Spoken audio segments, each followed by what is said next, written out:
জয় জগন্নাথ বলরাম সুভদ্রা। হরে কৃষ্ণ, রাধে রাধে। আজ শুভ রথযাত্রা উপলক্ষে প্রভুর সম্বন্ধে কিছু বলতে চাই, একটু মন দিয়ে শুনে নেবেন এবং জয় জগন্নাথ অবশ্যই বলে যাবেন। তো আষাঢ় মাসের শুক্লপক্ষে রথযাত্রা অনুষ্ঠিত হয়, আমরা সকলেই জানি। তো রথযাত্রার দিন ভগবান জগন্নাথ, বলরাম এবং তাদের বোন সুভদ্রা নিজেদের বাড়ি ছেড়ে অর্থাৎ জগন্নাথ মন্দির থেকে রথে করে তাদের মাসির বাড়ির উদ্দেশ্যে রওনা দেন। কথিত আছে গুন্ডিচা মন্দিরই তাদের মাসি। তো এই গুন্ডিচা কে জানেন? এই গুন্ডিচা হলো সেই মহারাজার স্ত্রী, মহারাজা ইন্দ্রদ্যুম্ন স্ত্রী, তার নাম ছিল গুন্ডিচা। তো জগন্নাথের তিনিই হলেন মাসি। তো সেই গুন্ডিচা রানীর মন্দিরেই এই জগন্নাথ, বলরাম, সুভদ্রা থাকেন। তারপর তারা আবার উল্টো রথে ফিরে আসেন মূল মন্দিরে। রথযাত্রা শুরু হওয়ার আগে সোনার ঝাড়ু দিয়ে রাস্তা ঝাঁট দেয়া হয়। রাস্তা ঝাঁট কে দেন? না, পুরীর মহারাজা। তিনি সোনার ঝাড়ু দিয়ে রাস্তা ঝাঁট দেন। এরপর বাদ্যযন্ত্র সহকারে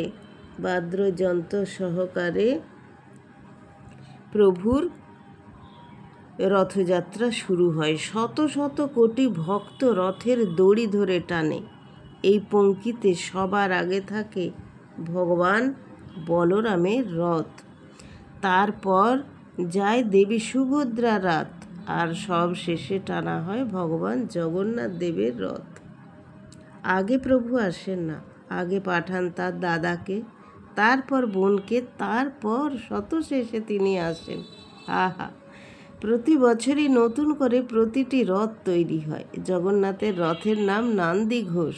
রথে জগন্নাথের সঙ্গী হন মদনমোহন। নান্দি ঘোষের উচ্চতা ৪৫ ফুট। এর হলো ১৬টি চাকা, ৮৩২টি কাঠের টুকরো দিয়ে গড়া হয় রথ। লাল ও হলুদ কাপড়ে সাজানো হয়। নান্দি ঘোষের সারথীর নাম দারুকা। রথের মাথায় পতাকার নাম ত্রৈলোক্য মোহিনী। আহা, কত সুন্দর নাম। এই রথে 4টি ঘোড়া থাকে। জগন্নাথের রথের রশির নাম শঙ্খচূড়া নাগুনি। জগন্নাথের রথে সওয়ার হন আরও 9 জন দেবতা। এদের মধ্যে আছেন গোবর্ধন, কৃষ্ণ, নরসিংহ, রাম, নারায়ণ, হনুমান, রুদ্র। জগন্নাথের রথে একজন রক্ষীও থাকেন। এই রক্ষীর নাম গারুদা। ভালো করে শুনবেন।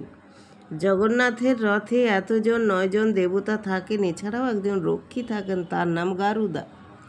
বলভদ্র অর্থাৎ বলরামের রথের নাম তালধ্বজ। তালধ্বজের উচ্চতা 44 ফুট। এই রথে মোট 14টি চাকা রয়েছে। 763টি কাঠের টুকরো দিয়ে তৈরি হয় রথ। লাল ও সবুজ কাপড়ে সাজানো হয় রথ। তালধ্বজের সারথীর নাম মাতালি।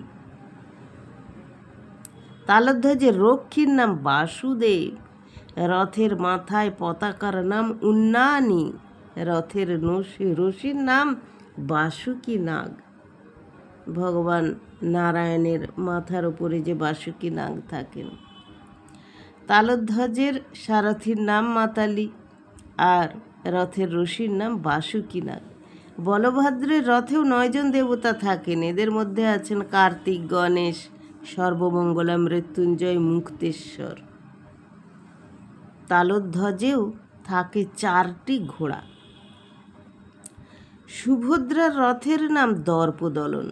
রথে সুভদ্রার সঙ্গী সুদর্শনা। দর্পদলনের উচ্চতা 43 ফুট। এই রথে মোট 12টি চাকা রয়েছে। লাল এবং কালো কাপড়ে সাজানো হয় রথ। দর্পদলনের সারথীর নাম অর্জুন। যেহেতু সুভদ্রা, তো সুভদ্রার স্বামী তো অর্জুন, তাই জন্য তার সারথী হলেন অর্জুন। দর্পদলনের মাথায় থাকা পতাকার নাম নদম্বিকা। রথের রশির নাম স্বর্ণচূড়া নাগুনি। রথের রশির নাম স্বর্ণচূড়া নাগুনি। সুভদ্রার রথে থাকেন 9 জন দেবী। এদের মধ্যে রয়েছেন চণ্ডী, চামুণ্ডা, বনদুর্গা, শুলি দুর্গা, শ্যামাকালী, মঙ্গলা, বিমলা। সুভদ্রার রথকেও টেনে নিয়ে যায় 4টি ঘোড়া। তাহলে জানতে পারলেন যে জগন্নাথ বলরাম রথের নাম, তাদের সারথীর নাম, তাদের রথে যে 9 জন দেবতা এবং সুভদ্রার রথে 9 জন দেবী থাকে তাদেরও নাম জানালাম। একসময় পুরীর রথযাত্রায় জগন্নাথ দেবের রশি ছুঁয়ে সেই রথের চাকার তলায় আত্মঘাতী হতেন কোনো কোনো ভক্ত। কেন এই অদ্ভুত মৃত্যু বরণ? মানুষের বিশ্বাস সেই পুরুষোত্তমের চাকার তলায় প্রাণ বিসর্জন দিতে পারলে সমস্ত পাপ থেকে মুক্তি পেয়ে স্বর্গে যাওয়া যায়। কথিত আছে মহাপ্রভুর অন্যতম প্রিয় শিষ্য সনাতন গোস্বামী এক মারাত্মক অসুখে রথযাত্রার দিন জগন্নাথ দেবের চলন্ত চাকার নিচে প্রাণ বিসর্জন দিতে চেয়েছিলেন। তখন মহাপ্রভু তাকে আটকেছিলেন এবং বলেছিলেন, এইভাবে আত্মহত্যা করলে কখনো ভগবানের কাছে যাওয়া যায় না সখা। তাহলে তো আমি কবেই আত্মহত্যা করে ফেলতাম, করে আমার প্রভুর কাছে চলে যেতাম। আহা, কত সুন্দর তিনি বুঝিয়েছিলেন। বলেছিলেন কর্মই ধর্ম। তুমি যতদিন বেঁচে থাকবে তোমাকে কর্ম করে যেতে হবে, এবং যখন তোমার ডাক আসবে প্রভু তখন তোমায় নিয়ে যাবে। তোমার অসুখ দিয়েছে, তুমি এই অসুখ সহ্য করে নাও এবং ভগবান জগন্নাথ দেবকে প্রার্থনা করো তিনি যেন তোমার এই অসুখ সারিয়ে দেন। আহা, মহাপ্রভুর কথা শুনলে মন প্রাণ জুড়িয়ে যায়। আর রথযাত্রা মানে মহাপ্রভুর কথা কি কখনো ভোলা যায়? যার প্রাণ ছিলেন প্রভু জগন্নাথ। হরে কৃষ্ণ, রাধে রাধে, জয় শ্রীকৃষ্ণ।